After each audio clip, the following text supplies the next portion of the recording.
Chers amis de Cœur Vert, c'est pour moi un grand plaisir de participer à travers cette capsule à la conférence Reboiser en Afrique pour préserver notre écosystème en Europe et promouvoir un avenir durable pour le monde. Cette conférence est proposée par l'association Cœur Vert Luxembourg, dont le président est Christophe Déage, un ami que je salue à l'occasion. Et donc cette association Cœur Vert appuie depuis plus de 15 ans la fondation Cœur Vert, qui elle est basée en Afrique occidentale.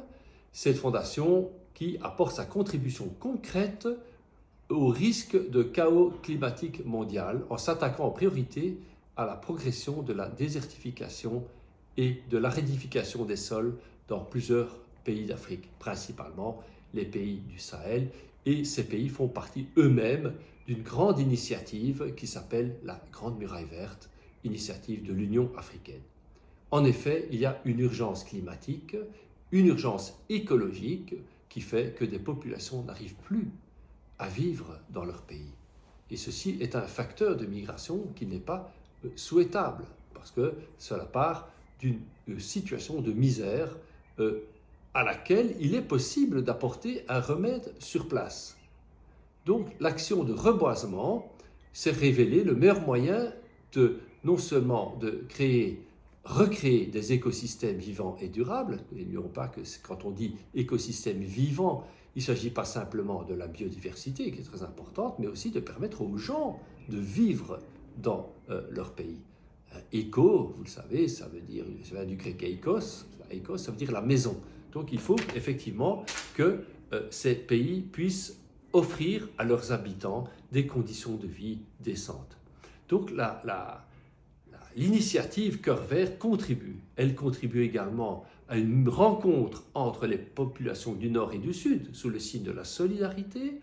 Elle permet à des jeunes d'Europe et d'Afrique, sur une base bénévole, de se rencontrer dans un très beau projet de reboisement. Donc le bilan de Cœur Vert est tout à fait remarquable. Il travaille également avec l'association Graines de Vie d'ailleurs, toujours dans cette même logique de dire s'il faut une migration, pourquoi pas d'ailleurs, le Grand-Duché de Luxembourg est un bel exemple de la richesse humaine et économique qui découle d'une immigration bien gérée, et c'est ça qu'il faut faire. Et donc à ce moment-là, cette association, notre association Cœur Vert, car j'en fais partie, peut contribuer.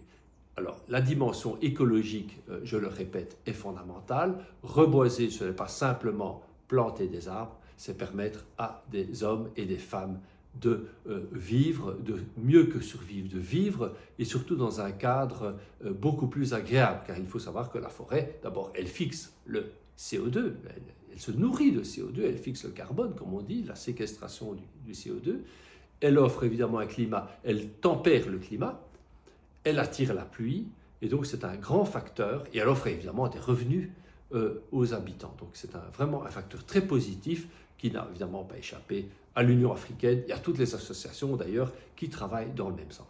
Donc je me félicite de la participation de Cœur Vert au Festival des Migrations et je lui apporte évidemment, comme toujours, mon soutien le plus amical.